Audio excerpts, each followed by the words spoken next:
창세기 43장. 그 땅에 기근이 심하고 그들이 애굽에서 가져온 곡식을 다 먹음에 그 아버지가 그들에게 이르되 다시 가서 우리를 위하여 양식을 조금 사오라.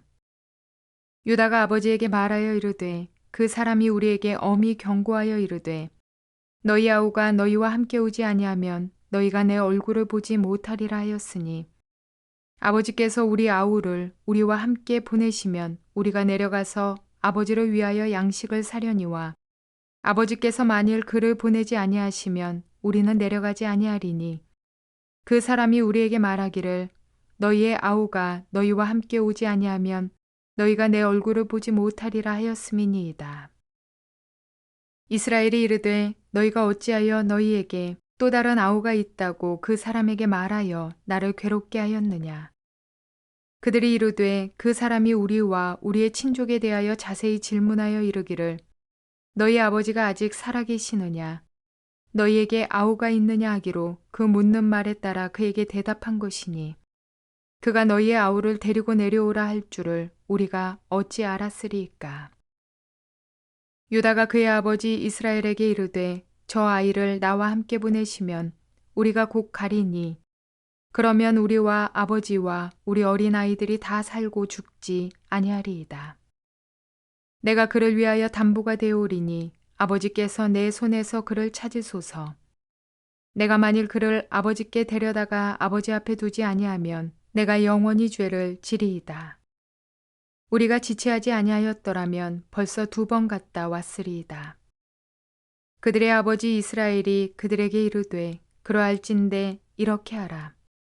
너희는 이 땅의 아름다운 소산을 그릇에 담아가지고 내려가서 그 사람에게 예물로 드릴지니 곧 유향 조금과 꿀 조금과 향품과 모략과 유향나무 열매와 감복숭아이니라.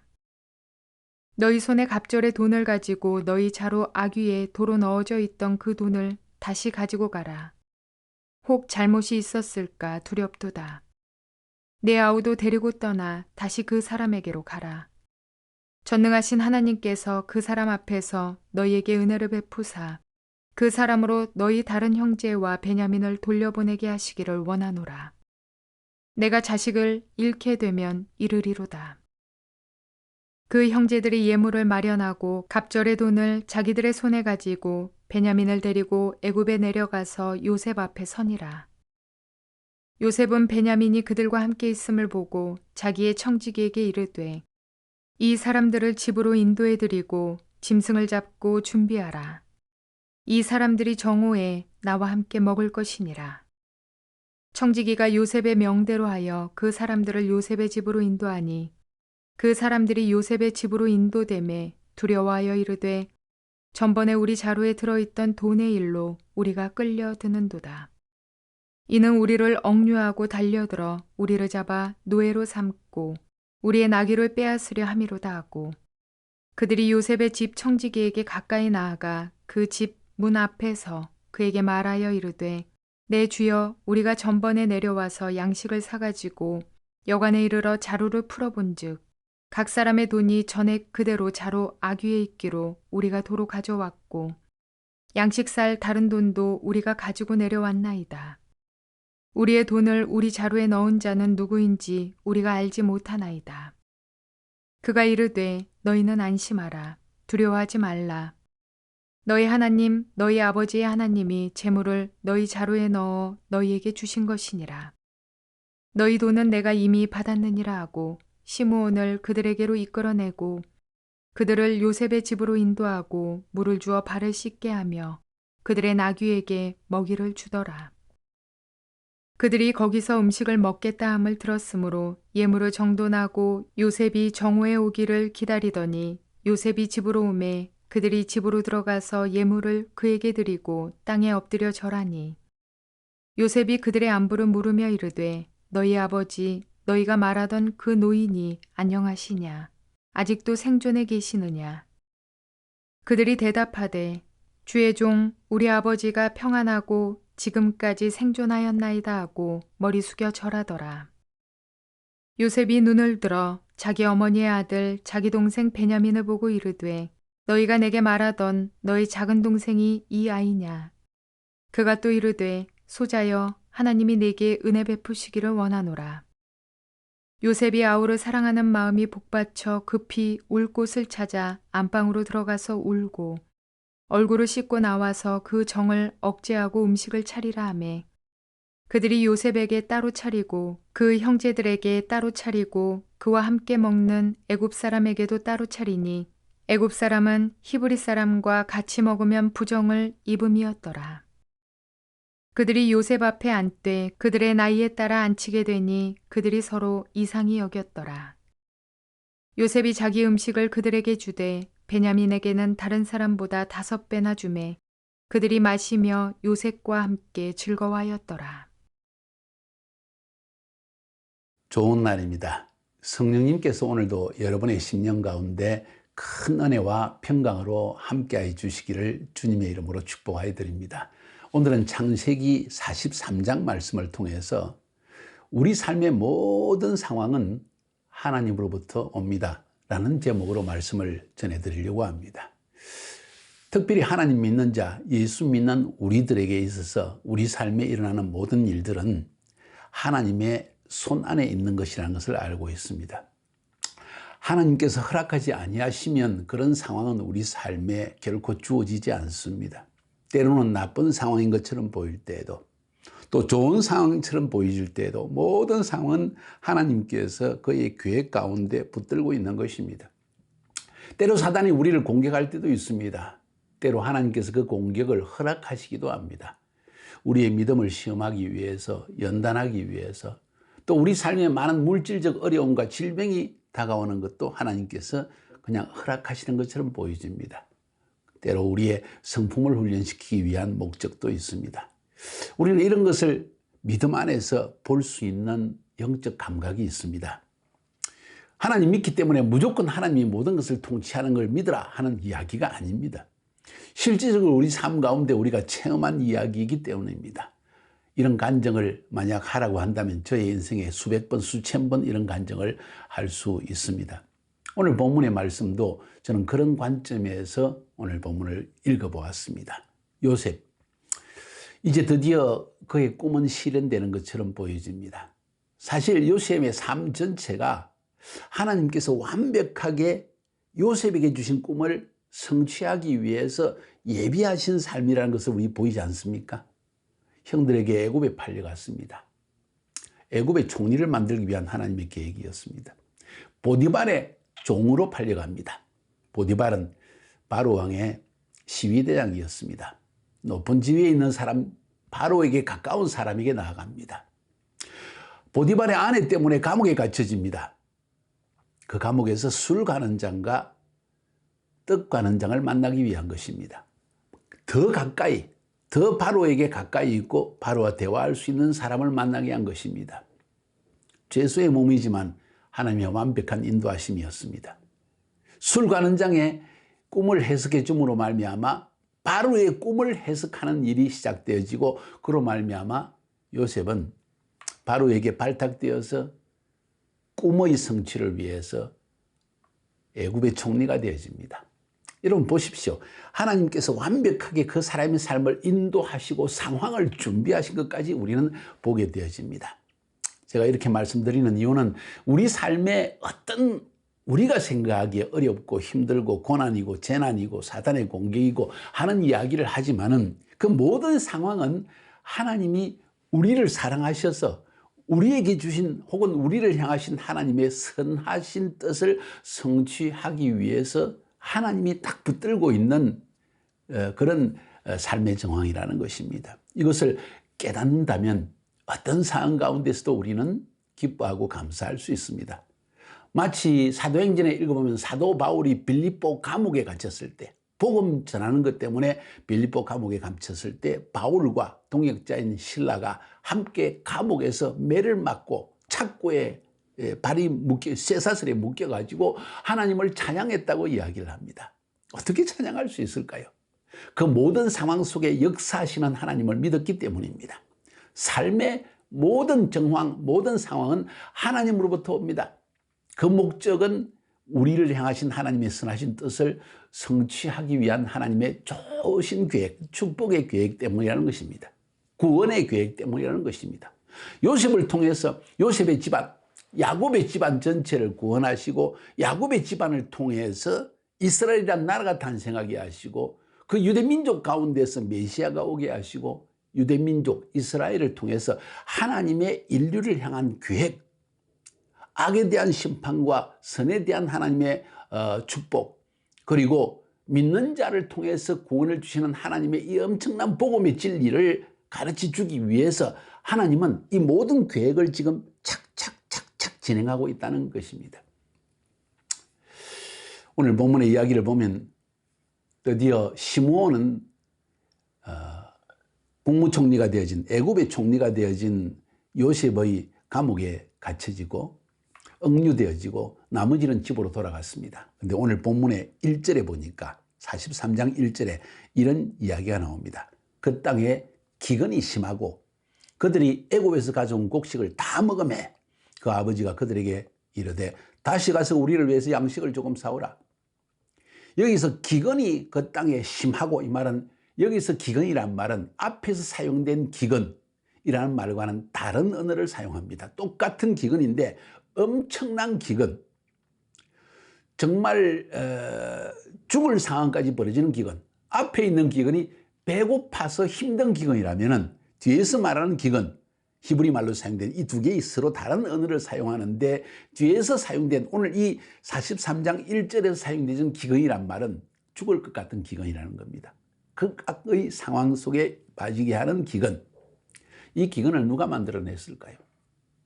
하나님께서 요셉에게 주신 꿈의 성취를 위해서, 좀 더 정확히 말하면 야곱의 집안을 애굽으로 불러내어서 그 모든 야곱의 집안을 구원하기 위한 하나님의 계획 때문에 기근이 왔다는 것입니다. 기근 자체를 바라보면 우리에게 재앙이고 힘든 일이지만 하나님은 자신의 구원 계획을 위해서 이 기근을 이 땅에 허락할 수밖에 없다는 것입니다. 이게 바로 우리의 모든 삶의 상황은 하나님으로부터 옵니다 라는 말의 뜻입니다. 애굽에서 가진 곡식을 다 먹게 되어졌습니다. 하나님의 시간이 온 거죠. 무슨 시간입니까? 이제 베냐민을 데리고 요셉에게 가야만 합니다. 베냐민도 요셉 앞에 절하는 것이 꿈의 일부에 속한 것이고, 나중에는 야곱과 그 어머니들도 전부 가서 이제 요셉 앞에 절을 해야 됩니다. 꿈의 성취를 위한 것입니다. 이것이 이루어지기 위해서 하나님은 상황을 하나하나 만들어가는 것입니다. 우리가 인생을 바라볼 때 이런 눈을 가져야 됩니다. 내 삶에 일어나는 모든 문제 속에서 하나님의 손길이 어떻게 움직이고 있는지, 하나님을 믿는 사람, 특별히 예수 그리스도 안에서 놀라운 구원의 은혜를 경험한 사람, 그런 사람들은 이것을 알고 있습니다. 그냥 무작정 믿는 것이 아니라 알고 있다는 것입니다. 뭘 알고 있습니까? 내가 비록 내일 어떤 일이 일어날지는 잘 모르지만 하나님이 완벽하게 모든 상황을 쥐고 컨트롤하고 계시며 선하신 계획을 성취하기 위해서 우리의 삶을 이끌어내신다는 사실을 우리는 분명히 알고 있다는 것입니다. 그래서 근본적으로 우리의 삶은 평안합니다. 갇히고 배고프고 잠 못 자고 수고하고 또 오해를 당하기도 하고 미움을 당하기도 하고 쫓겨나기도 하고 여러 가지 상황이 벌어지지만 우리는 그것이 우리에게 결코 저주라거나 혹은 고통이라거나 혹은 어떤 재앙이 닥쳤다고 생각하는 것이 아니라 하나님이 선하신 일을 위해서 나에게 이것을 허락하시는구나, 앞으로 좀 더 두고 보자, 하나님이 더 좋은 일을 예비하여 놓으실 것이라는 것을 우리는 확신할 수 있는 것입니다. 안다는 것입니다. 아는 것입니다. 하나님의 계획을. 여러분은 그런 아는 믿음을 가지고 있습니까? 너무 중요한 이야기입니다. 그래서 드디어 곡식이 떨어졌으니까 또 갈 수밖에 없는 상황이 벌어졌다는 것입니다. 그래서 아버지가 아들들을 불러서 곡식 좀 더 사와라. 유다가 앞으로 나가서 이야기합니다. 아버지, 베냐민 안 데려가면 절대로 얼굴도 만나주지도 않겠다고 이야기했습니다. 야곱이 이야기합니다. 베냐민까지 죽이려고 하느냐? 요셉 죽은 것이 모자라서, 시므온도 감옥에 갇힌 것이 모자라서 이제 베냐민까지 죽으라고? 유다가 다시 반박합니다. 아버지가 지금 고집 안 부렸으면 우리 벌써 가서 곡식을 2번이나 더 사왔을 거예요. 어떡하시겠습니까? 이제 곡식이 없어서 굶어 죽을 것입니까? 아니면 베냐민을 데려갈까요? 내가 한번 보니까 그 사람이 나쁜 의도가 아닌 것 같습니다. 아버지 믿으세요. 말은 그렇게 했지만 사실 이 모든 것의 배후에는 하나님이 베냐민을 데리고 가야만 되는 상황을 지금 만들어내고 있는 거예요. 그때 요셉의 이야기가 뭔지 아십니까? 재미있습니다. 14절에 전능하신 하나님께서 그 사람 앞에서 너희에게 은혜를 베푸사 그 사람으로 너희 다른 형제와 시몬이죠. 베냐민을 돌려보내게 하시기를 원하노라. 내가 자식을 잃게 되면 이르리로다. 야곱은 포기합니다. 그래 베냐민을 잃으면 잃어야지. 어떻게 하겠느냐. 시므온도 잃어버리고 베냐민도 잃으면 잃어야지. 이것이 하나님께서 나에게 허락하신 운명이라면 아마 야곱은 이렇게 생각했을 수 있습니다. 내가 자식을 잃게 되면 이르리로다 하고 포기합니다. 우리 인생의 때로요, 하나님의 선하신 계획을 다 알지 못하고 나에게 재앙이 닥친 것처럼 보일 때에도 포기하는 것이 굉장히 중요합니다. 하나님은 우리가 포기할 때 일을 시작하십니다. 야곱이 포기했기 때문에, 그리고 포기하는 순간 이제는 하나님께 내어 맡깁니다. 전능하신 하나님께서 그 사람 앞에 너에게 은혜를 베풀게 하기를 원한다 하는 기도가 나오는 것입니다. 포기하지 않을 때는요, 내 계획, 내 생각, 내 원함, 나의 모든 두려움, 이것이 나를 꽉 붙들어서 놓을 수가 없는 거예요. 근데 포기하는 순간 그 마음속에 하나님을 의지할 수밖에 없구나. 그러면서도 야곱은 인간적으로 이 선물도 챙겨라, 저 선물도 챙겨라, 모든 할 수 있는 것을 다 합니다. 그리 안 해도 하나님은 선을 베풀 것인데 야곱은 역시 자기의 방법을 최선을 다합니다. 하나님 그것은 묻고 하십니다. 그래 하려면 해라. 저는 그렇게 생각합니다. 이런 일들이 우리 인생에 얼마나 많은지 모릅니다. 저와 저희 사모와 함께 살아가고 자식들과 함께 살아가며 우리 리더들과 함께 사역을 해나갈 때 똑같은 상황들이 벌어지는 것을 저는 자주 목도를 합니다. 하나님이 다 예비해 놓으셨는데 왜 저렇게 두려워하지? 왜 인간적인 방법으로 자꾸 저러지? 그래 하나님도 허락하시니까 그냥 두자. 이럴 때가 종종 있다는 것이지요. 이렇게 해서 결국은 유다의 설득으로 형제들은 다시 곡물을 사러 갑니다. 이제는 돈을 2배를 가지고. 왜? 저번에는 돈을 분명히 줬는데 그 돈을 이 곡식 자루에 도로 넣어가지고 혼비백산했지 않습니까? 두 배로 돈을 가져가서 설명을 하기 위해서 그렇게 떠났다는 거죠. 자, 여기서 잠깐 멈춰보면 유다의 역할입니다. 유다 여러분 잘 알고 있죠? 성경 전체를 통해서 알고 있는 것은 메시아, 인류를 구원할 메시아. 그분은 유다 지파에서 나온다. 예수님은 유다 지파의 사람이었습니다. 하나님은 이스라엘 민족을 택하시고 이스라엘 민족 가운데서도 12지파 있는데 그 12지파 중에서도 특별히 유다 지파 가운데에서 그 후손 중에서 다윗도 나오고 솔로몬도 나오고 결국은 예수 그리스도까지 탄생하게 하는 그 하나님의 계획을 가지고 있습니다. 하나님 계획은 흐트러지지 않습니다.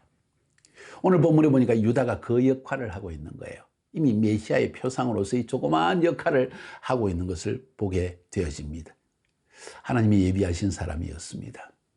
제때 하나님의 구원의 역사를 위해서, 이스라엘 민족 전체의 구원을 위해서, 메시아가 탄생할 수 있는 통로가 되기 위해서 유다는 이렇게 일하는 것을 보게 되어집니다. 야곱의 마음을 안심시킨 사람은 바로 유다였습니다. 이렇게 해서 삶의 상황은 그들이 다시 곡물을 사러 베냐민을 데리고 떠나게 되는 것이었습니다.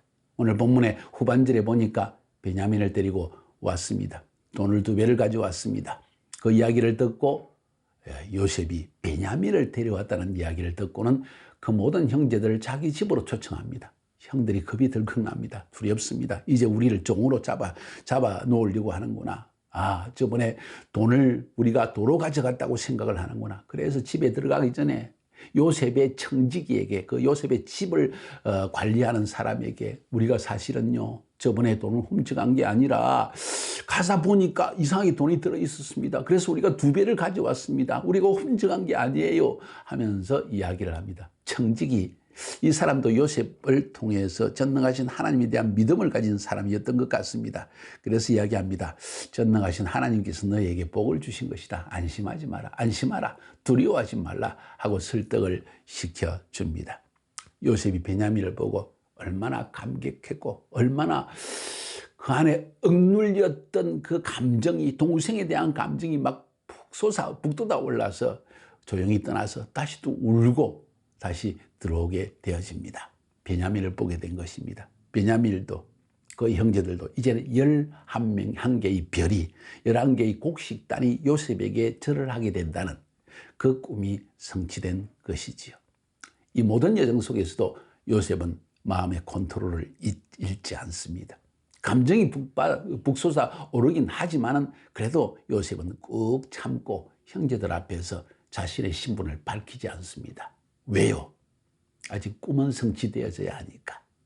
요셉으로 하여금 그 마음의 감정을 억제하고 또 솟아오르는 울음을 참고 바깥에 가서 울고 다시 눈물을 닦고 들어오게 한 그 이유는 그것은 누구일까요? 하나님께서 요셉의 마음속에 절제의 감정, 컨트롤하는 마음을 주신 것입니다. 왜 그랬을까요? 하나님이 주신, 요셉에게 주신 그 꿈이 성취되게 하기 위해서였습니다. 사랑하는 여러분, 요셉이 하나님 뜻을 잘 알아서 그렇다 하고 볼 수도 있지만은 하나님께서 요셉의 심령 속에 그 꿈을 성취하시는 하나님에 대한 신뢰의 마음을 주었고 그 하나님의 뜻을 따라서 자신도 마음을 컨트롤해야 되겠다는 마음을 주신 하나님. 모든 상황을 하나님께서 준비하셨다는 것입니다. 사랑하는 여러분, 저는 오늘 본문을 읽으면서 오랫동안 묵상을 했습니다. 도대체 이 본문을 통해서 하나님께서 우리에게 말씀하시는 것이 무엇일까? 그러면서 요셉의 삶 전체를 살펴보고 오늘 이 상황을 살펴보면서 그 극심한 기근, 베냐민을 데리고 가지 않을 수 없는 상황, 포기하는 야곱의 마음을 주신 하나님, 그 가운데 끼어들어서 아버지의 마음을 설득하는 유다, 자신의 몸을 담보로 내놓으라도 마치 예수 그리스도처럼 자신의 몸을 십자가의 담보로 모든 인류의 죄악을 위해 담보로 주신 예수 그리스도의 그 모습을 유다 안에서 보게 되고, 그래서 하나님은 유다의 후손으로 메시아가 탄생하게 하신 것이죠. 요셉의 마음속에 역사하셔서 이 모든 상황 속에서도 경솔하게 자신의 감정을 드러내고 나 형들 나 요셉이야 하고 드러내지 아니하고 컨트롤할 수 있는 마음을 주신 하나님, 모든 상황을 주관하신 하나님, 여러분 보입니까? 저는 이 모습이 너무나 감격스럽습니다. 우리 인생에 비슷한 일들이 벌어질 것입니다. 만약 우리가 그 가운데서 해야 될 책임을 이야기한다면 요셉과 같이 해야 되겠지요. 하나님의 계획을 알아야 됩니다. 혹시 알지 못한다 할지라도 포기할 줄 알아야 합니다. 야곱처럼. 내가 자식을 잃으면 이르리로다. 전능하신 하나님을 나는 의탁하겠다. 유다처럼 자신의 몸을 담보로 던져서라도 가족을 구원하고 식량을 가져오는 이런 마음을 지닐 수 있는 그런 마음이 있어야 되겠습니다.